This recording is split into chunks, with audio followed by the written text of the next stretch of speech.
Donald Trump, of course, is involved in so many different investigations that we're following. One of them is his business dealings and the possible crimes that were committed there.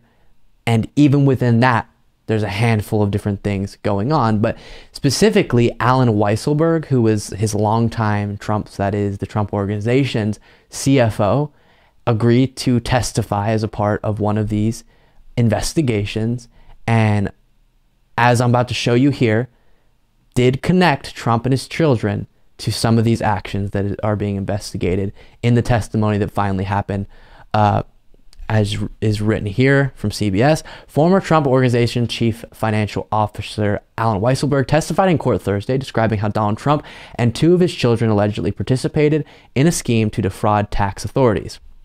Weisselberg said Donald Trump, or at times Eric Trump, or Donald Trump Jr. signed checks to pay up to $100,000 for private school tuition for Weisselberg's grandchildren. Weisselberg said he then instructed the company's controller to deduct the $100,000 from his salary, allowing him to report a smaller income. Copies of some of the checks signed by the Trumps have been shown in court.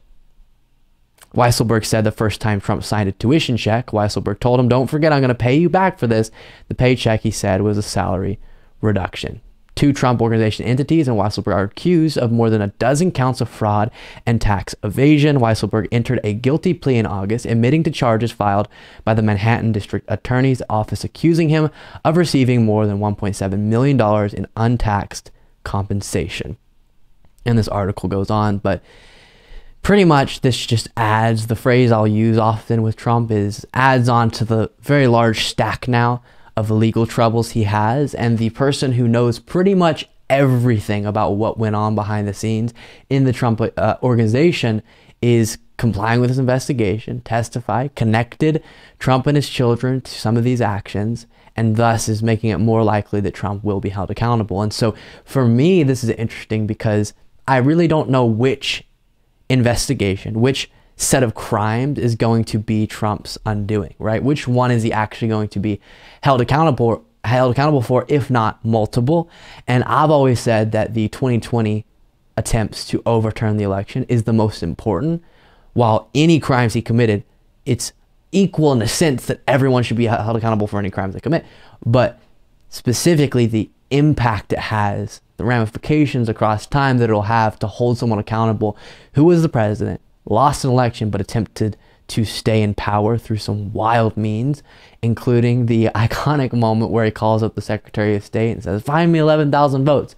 That needs to be seen in the history books as a moment that the individual who committed that was held accountable for it, so that future people, future leaders, presidents, don't think they can get away with it. But the business dealings are also going on in the background, even though we talk about it a little bit less, and are fascinating on their own. And so we'll see if this does end up also taking down Trump and being something he's held accountable for. Thank you so much for watching. If you want to be a part of what makes this show possible, plus get access to the full video version of the show hours before any of the clips are uploaded to YouTube, plus get access to an extra full show every Saturday that only members can see, you can do so by going to patreon.com/Luke Beasley. That's patreon.com/Luke Beasley, and there is a link in the description.